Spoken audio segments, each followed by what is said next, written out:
someone commented on my YouTube video, my last YouTube video, watch your beeper, Hassan. Like, for a lot of people, I think this is simply just another way to reinforce the hatred and resentment they feel towards like Muslims, Arabs as a whole. So cute, my little Hasanito. We're going to be starting off with Hezbollah. Top Hezbollah commander Ibrahim Akil killed in Israeli airstrike in Beirut. We're gonna start off with Lebanon once again. Israel's been pummeling Lebanon pretty hard. After 2 days, or I guess like 3 days ago, they started doing like mass terror, and now they're also on top of that striking Beirut directly. And it seems like World War III is imminent. But I'm out here in San Diego, and we're gonna do debate lords no matter what. So let's get fucking started. I gotta pee as well. The latest Israeli airstrikes on the Lebanese capital, Beirut. That's according to security sources who've been speaking to the Reuters news agency. The Lebanese Health Ministry reports at least 8 people have been killed and 59 injured. Well, the strikes come days after a wave of attacks on pagers and walkie-talkies that left 37 people dead in Lebanon. Now, it's reported by sources in Israel the intended victim of those airstrikes was the Hezbollah operations commander. It isn't immediately clear if he was killed in the strikes that hit a southern suburb of the capital, Beirut. Well, let's bring in our international correspondent, John Sparks, for more on this. So, John, what more do we know about the target of these airstrikes? Yeah, hi, Kamali. Well, it's been reported by the news agency Reuters, quoting 2 security sources, that a top Hezbollah commander called Ibrahim Akil has been killed by the Israelis. He has been wanted by both the Israelis and the Americans. The Americans said that he was involved in the 1983 US embassy bombing. There was a large bounty on his head. If he has been killed, it is another significant security breach for Hezbollah. The organization, it seems, completely unable to protect both its members, and in this case, if it turns out to be true, if it's confirmed, unable to protect their senior commanders as well. Let me tell you what else we know. It was a residential building that was hit in a suburb of Beirut called Dahia. In the southern suburbs. It's controlled by Hezbollah. Significant number of supporters. Classic. That's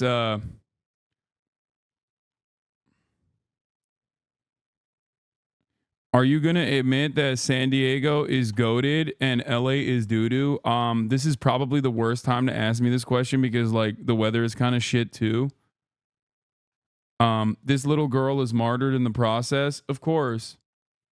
This ray of sunshine is missing after the cowardly attack by the genocidal entity on a Beirut residential building, which lies in a notoriously busy area surrounded by parks and schools. May they never see a day of peace for the terrorism they have plagued us with our whole lives. I don't know if this is we'll see. We'll once the dust is settled, and I don't mean that as a pun, but we'll see. So they just blew up a residential building to get one guy illegally? Yes. The answer to your question is yes. Okay. The answer to your question is yes. That's precisely what they're doing. They don't give a shit. You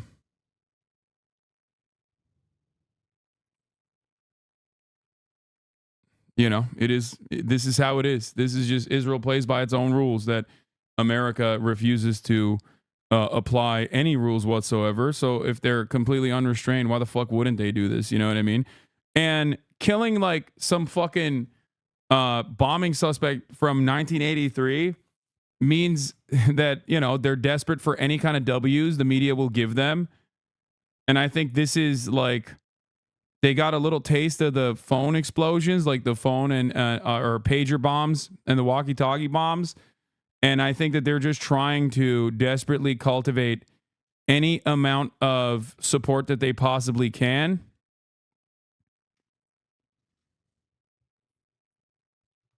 And I think that that is what's going on.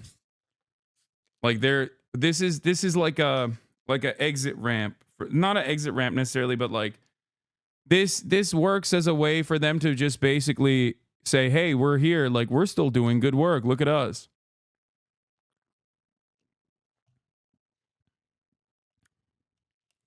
It also shows that they are not confident in the pager bombs. Like they're not confident in the bombing campaign that they put together, like the terror attack that they did for the last 3 days. Basically, they're not confident enough in that. Has the administration said that this was just and valid, or are they ignoring it? No, they'll say it's just and valid. This right here is seen as a more just attack than even the fucking pagers. Okay? Ultimately, it doesn't even fucking make any sense. Like, you're just blowing up like an 80-year-old dude in a crowded residential building. And, the question I always ask is like, since a lot of people only see Israelis as full humans and anyone who's like Lebanese is simply collateral damage for the crime of being born in Lebanon and living near someone who is a Hezbollah militant general, or even like a Hezbollah parliament member, which is a civilian. I suspect that I need to play the same thing over and over again, which is like, how would you feel if they blew up a building in a Tel Aviv suburb where there were Israeli children near parks where Israeli kids play, right? If they did a targeted assassination like this and took out like an old, Israeli occupying force commander or some shit, would you feel like this was a just act? I'm sure plenty of people at this point would say no, like they're playing by their rules. Israel set the standard, so now they're fucking retaliating. But all of the people that are defending Israel's actions would immediately say, "Nah, that's not allowed. That's like completely fucked up." You know? In that suburb support Hezbollah. The building was leveled, was destroyed. The Lebanese health ministry saying 8 people killed, 59 people injured. And there are pictures now emerging from the scene of chaos, of dust, of rubble, of destroyed cars, of ambulances trying to get into the site. And it is very densely populated, this area. I think you could probably picture the scene. I can tell you over the last 24 hours, the Israelis have conducted more than 100 airstrikes, more than 100. In southern Lebanon and one in Beirut. This is the first time they have hit Beirut, the capital of Lebanon, since the end of July, when they assassinated another senior Hezbollah commander called Fuad Shakur. And in this conflict that both sides have been waging since last October, there is an unwritten rule that both sides try to avoid large population centers. That seems to be... I mean, when has Israel abided by that standard? They've fucking struck Beirut multiple times at this point since October 7. The notion that they try to avoid and make their very best effort to not fucking strike crowded population centers is an abject lie. Okay? Also, that's not an unwritten rule. That is just like the rule of war, for the record. At least like post World War II, that is a rule of war. So the idea that they are trying to abide by that standard and just like failing to do so every now and then is pretty funny.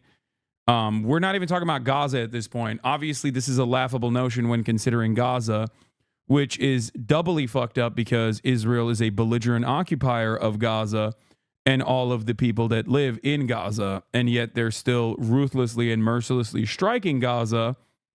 But Lebanon is a sovereign state that is outside of Israel's control. So that's the reason why there could be separate rules applied in this circumstance, but there are not, which is not very shocking, I would say. given that who's going to hold Israel accountable? Absolutely no one.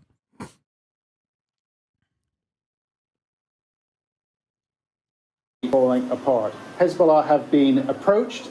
They have been asked if this commander, Ibrahim Akil, has been killed, assassinated. They haven't confirmed it, but they have said that they are searching the site. So, look, John, give us a sense, you're in Beirut, of how this is affecting sort of the wider public and how Lebanese society is responding. Of course, Hezbollah is not all of the Lebanese government. Is there any expectation that there could be a response or words said from the rest of the Lebanese political class? Well, the ethnic and religious makeup in this country is both complicated and diverse. Hezbollah are the largest non-governmental actor in this country, the most powerful politically and militarily, arguably, but they are not Lebanon. Lebanon is highly diverse. Christian, Druze, Sunni Muslims, as well as Shia. Hezbollah makes up most of its support from Shia Muslims. So it's a complicated picture, and certainly there will be people who won't like what Hezbollah is doing.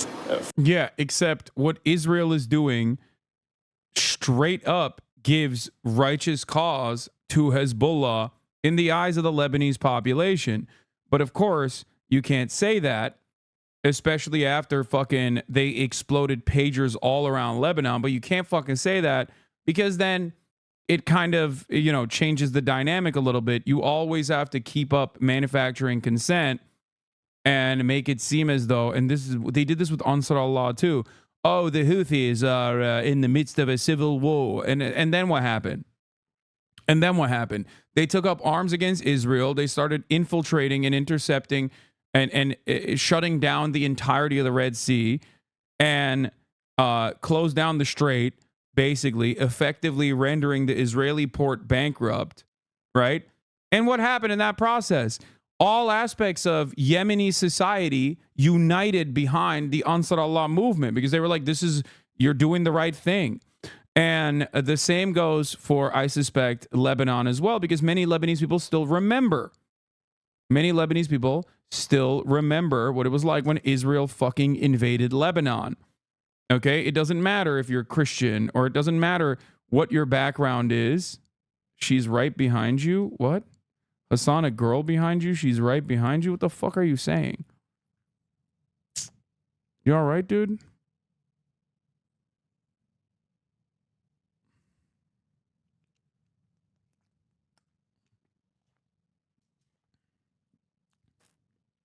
Is it a TikTok trend? Oh. Anyway. What were we talking about? Yeah, ultimately, this absolutely fucking emboldens and unites. Oh, it's that fucking TikTok I saw. The mama, there's a girl behind you, and it's like a creepy ass girl standing by the fucking by the seaside. I've seen that TikTok. That shit is creepy as fuck, dude. I seen that TikTok.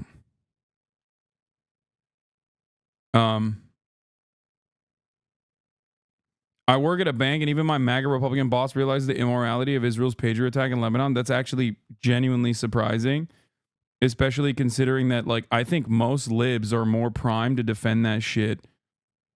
At this stage, I feel like liberals just eat whatever the fuck the media is saying, and like whatever the New York Times is saying, they're just like so primed. They're so primed to personally reiterate those positions that it's just like impossible to get them to comprehend that this is like unconscionable. This is definitely illegal and an act of terror. Ow. This war against Israel, these border clashes, which for the most part have been tit-for-tat strikes since last October the 8th. But it does seem to be... Yeah, by the way, speaking on the tit-for-tat strikes, here it is. Israel-Hezbollah conflict. Over 7,000 8,400 cross-border attacks since October 2023. People need to see this. Israel has perpetrated over 80% of the cross-border attacks with Lebanon during the past year. Hezbollah has shown remarkable restraint. Source BBC. And who is their source? Hezbollah's Ministry of Peace. I love that these people are just like, yeah, the BBC is a pro-Hezbollah outlet.